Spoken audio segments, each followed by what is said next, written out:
All right. Good afternoon, everybody. And we're waiting on YouTube. All right, we are live. So, hello, guys. Donnie Rouse here. And today we are going to talk about decision making and following through 100% of the time. Have you ever made a decision to be excited to move forward or with a new possibility only to back down or to make the decision and not follow through at all? The question is, how do you feel afterward? Chances are you probably felt pretty lousy, and you also likely said some pretty unkind things to yourself. So, how do you get yourself to follow through 100% of the time on those commitments, on the decisions you make?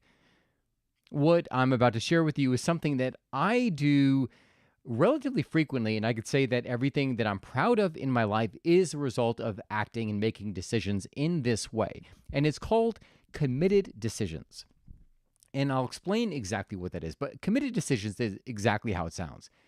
It's committing to an outcome, committing to a decision, an action.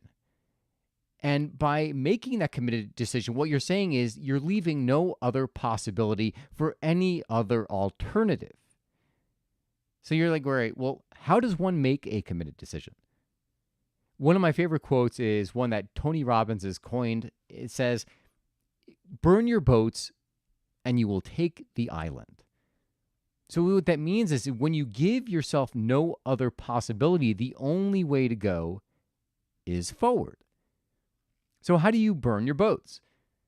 One of the ways you can do it is through a financial obligation, right? If you commit to something and it costs a pretty hefty sum of money, chances are you'd be like, I really don't want to lose out on that much money, so I am going to follow through. A lot of people make the mistake of thinking that they have to follow through or what their cost, the cost of what it is that they're buying, when really it's the investment in yourself. What you're paying for not only is a strategy, but also for your own commitment. The secondly is to commit to something that's going to make you follow through where you're not going to back out. Like maybe it's a role or some kind of action you have to take. I'm going to be vague here, but I'll follow up with it in one of my examples. And the last thing you can do is to actually make some kind of social accountability. Maybe it's going on Facebook or Instagram and stating in live what you plan to accomplish or what you're going to launch or do. Or maybe it's just telling the people closest to you, your inner circle, who you know are not going to let you off the hook. And they're going to remind you. And you told them in advance, you say, hey, this is what I'm doing. I want you to hold me to it and make sure that I follow through. If you have that kind of support, if you have that kind of pressure, how do you think you're going to respond to it? Essentially, what you're doing is you're saying, it is too painful not to follow through. So the only way to go is forward, right? It's like saying, all right, well, I just spent $10,000 on this course. I got to finish, right? I don't want to lose $10,000. Or, I just made a public declaration that I am going to do this weightlifting competition. Oh my God, I've got to be on stage. I really, really got to buckle down and I got to make sure I complete this to 100% satisfaction. Otherwise, I'm going to look like an idiot, whatever it may be, right? We're playing with pain and pleasure here. So this, as I had mentioned, this is something that I use in every area of my life. On the very, very basic level, this is how I book travel. Whenever I book a trip somewhere in the world, and the most recent examples of that is when I went to Turkey, as well as when I did Mount Everest's base camp. I remember you probably heard me mention the story if you listen to the podcast I have. I was on the phone with a friend talking about Nepal. I'm like, oh man, wouldn't it be great to hike Mount Everest's base camp? And it was like this idea in my head. And then one day we were talking on the phone and she's like, all right, well, and I was looking at flights. And we were talking on the phone, and all of a sudden I saw flights for something ridiculously cheap. I can't remember. It was like $700 or $900 round trip. Just to give you an idea as to how long of a trip that was. It was like 34 hours door to door. I had to do 2 layovers. I had to stop in India, then go somewhere else. It was the most tiresome trip I've ever taken in my life. And I say so. I was on the phone with my friend, and we're there, and I had been talking about this for a while with her on the phone, and I saw the thing come up, and she's like, "There it is, book it, book it." And I was feeling the excitement of it. I was like, "Oh my god, yeah, I got to do this. I got to do this." And then I knew that if I booked it, that I would follow through. And not only did I book it, I booked it non-refundable. So there was no insurance on it. There was no way out. If I didn't go on that trip, I was going to lose $700 or whatever the hell the amount was for that trip. So I clicked the button, and all of a sudden I was like, oh, I was excited. Then later that night, I was very anxious because I'm like, oh man, what if something happens on that trip, right? What if I get, altitude sickness? What if, I don't know, who knows? All the things were flowing through my head. So as you're listening to this, you're probably like, all right, Donnie, well, big deal. Like that's with travel. Like who's not going to book a trip somewhere, right? Let me give you another example. So I am making strides forward with my cold Roman espresso, as well as with some of my life aspirations. One of those life aspirations was moving to somewhere else and just trying out a different lifestyle. I've been all around the world, about 51 countries by the end of this year. But at the same time, I've always lived in Connecticut. So this has been like all I've known.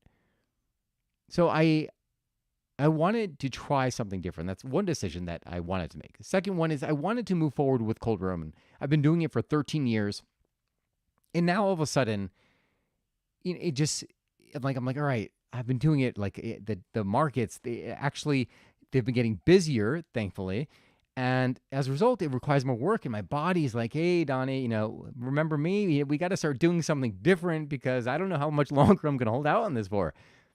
And then, so the Miami, and then, I mean, I can even give you something like my bed, like buying a new bed. Because literally, when I'm telling you, the reason why you're like, well, what the hell's a bed have to do with Miami and your cold Roman espresso? A lot to do with it. Trust me. Listen to the story. So with the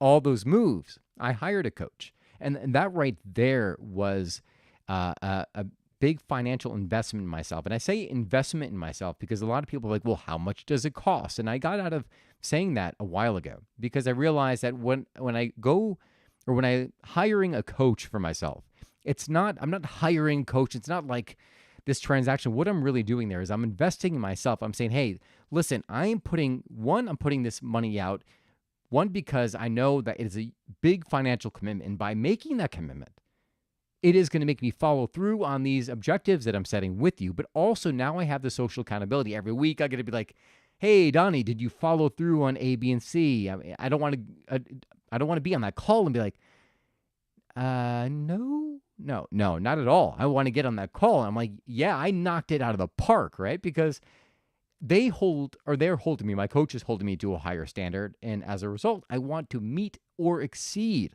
that standards. That's why I did the coaching.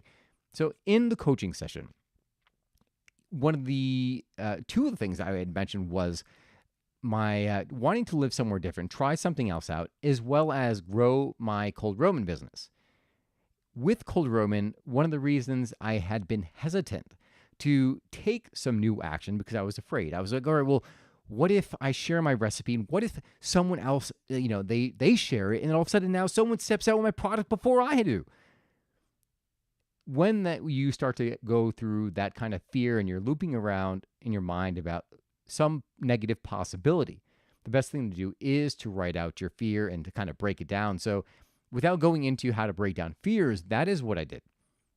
I broke down the fear, and when I made that fear so small and realized, yeah, listen, cold Roman is very much a part of me as I am of it. Like, I could give the recipe out tomorrow, and very few people, one, will be able to replicate it, and two, will do it the way I do. Like I said, because literally, I've poured every ounce of my being into creating this. So, like, the energy, the emotion that goes into this beverage that you're about to like enjoy, that's all me, right? So no one could do what I do, just like whatever you're doing. Like, very few people, or no, not very few, no one's going to replicate it and do it the way you do. Only you could bring that energy to whatever it is that you're doing, that you do, right? So that was one of the fears. So I said, okay, as I told my coach what my goals were, I was like, all right, well, what actions, when are you going to do this by? And I think the other one was my trip to Asia. And that wasn't really, that was kind of like an easy goal. I knew I was going to I'm planning a trip to Asia. I'm going to be doing Taiwan, Korea, and Hong Kong. I knew that was going to happen. Like, for me not to travel is more painful than me going to a place that I'm not familiar with, because I identify as a traveler, which is another key, like your identity. But so the three goals were, again, to move to a place that I wanted to live and experience something different. So that was Miami. Secondly, was to get out of the production and start scaling my business, Rouse Coffee and Cold Rum Espresso. So that meant hiring a consultant. And then third was this trip. So in doing all of these, she said, all right, well, when are you going to do this by? I was like, oh, God, all right, well, Asia, I'm going to do it by October 8th. So, all right, marked it on the calendar. Okay, Asia's done. Right, well, now we're just putting on the calendar. When are you going to move to Miami? I'm like, all right, Miami, I am going to move there November 8th. Okay, November 8th. All right, that's on the calendar. When are you, I forgot the third one. Oh, moving, and then, the consultant. When are you going to hire the consultant? Well, I was like, I emailed them today. So I declared when I was going to do these different things. And now, for me, it doesn't really feel real until it's locked in. Like, there are many ways in which you could commit yourself to something, right? Some people, it's like the social accountability. For me, one of the most powerful ones for me is to make that financial obligation, right? To put some sum of money up there, because then it's like, all right, I got to follow through with this. I already paid the money. I've got to do this. So with the Miami, I committed to it. I reached out to realtors, and that made it real. They're like, okay, well, reach out to me closer to the date. I was like, okay, done. And all of a sudden, I put myself in that future frame of mind where I already committed to it. It's already happening. With regard to the ticket to Asia, I booked it. I said, all right, this is the time I said I was going to do it. And I was going back and forth. Many times, like, oh, well, what if where should I fly into? Where should I exit? I was like, you know what? The only thing I need to know is where I'm flying in and where I'm flying out. I could do everything else in between. So I booked that flight, non-refundable. Now I'm going to Asia.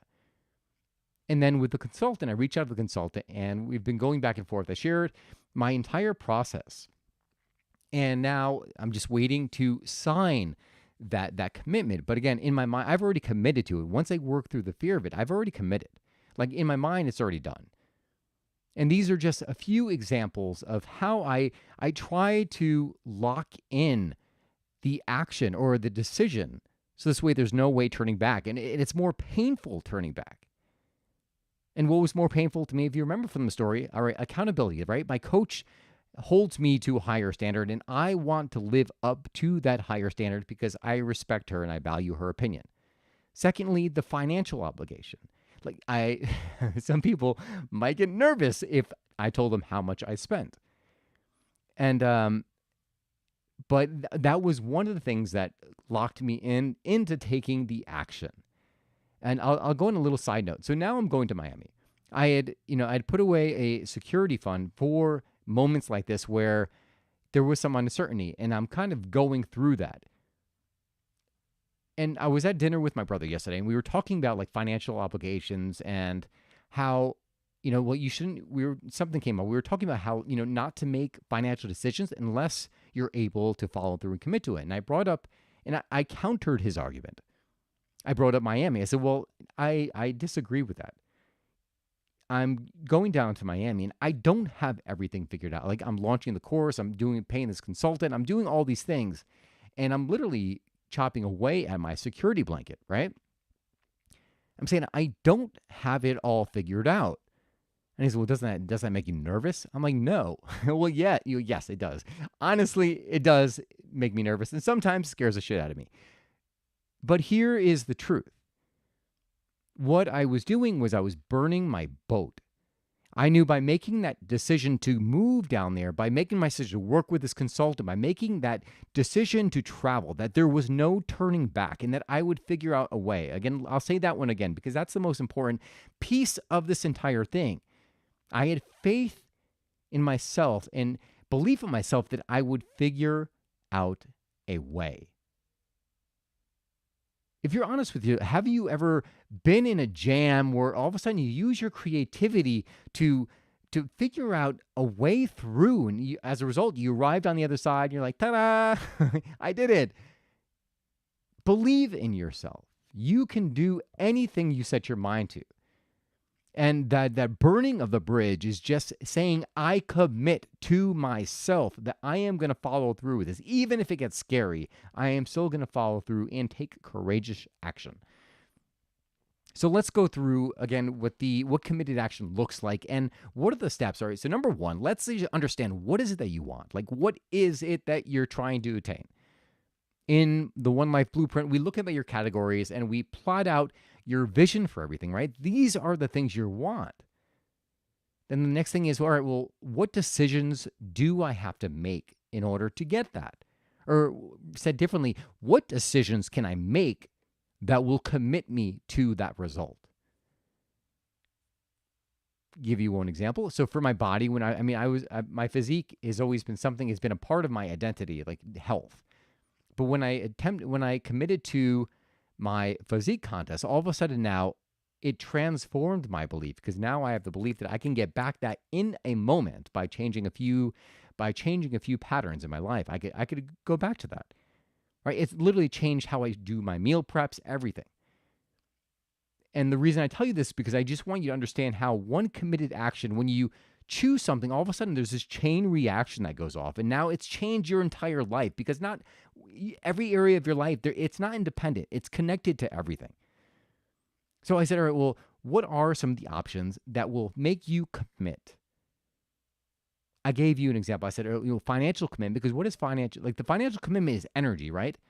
Think of energy. You use your skills to make money. Money is stored energy. And as a result, you commit to it. Now you're like, oh man, wow, that's a lot of money. I don't want to lose it. And you commit to it. The other one was a public, declaring it in public. Now all of a sudden, like, you're like, you know what? I really don't want to feel stupid, so I am going to follow through. Like, what are the other ways that you could commit to something so that you follow through? And write down those actions there. And then the next step literally is to act. Take one of those actions. You're probably in a state right now, you're like, well, man, that scares the shit out of me, right? We just talked about this action. Now that I'm looking at the action, it scares me. That's when you lean into your tribe. That's when you lean into the circle of people who are closest to you, who will support you, because they know what you're capable of, right? Don't go to the naysayers, the people who are going to scare you and be like, well, yeah, you know what? That is a lot of money. Just figure it out on your own. But you've been trying to figure it out for a while. So get the help you need. Do whatever you need to do in order to lock yourself in and commit to that action. I was on the phone with one of my accountability partners, and she had asked, how do I make my decisions? And they were looking at it they thought I was going to say something along the lines of logic. Because when you're making decisions, you want to be very careful about your emotions, right? Following your emotions, because if you're following your emotions and making decisions, like I could shoot off my energy in like a million different directions, meaning like, I'm like, oh, well, that looks good. Let me go over there. Oh, that looks good. Let me go over there. And now all of a sudden I'm so freaking watered down that I make progress on nothing.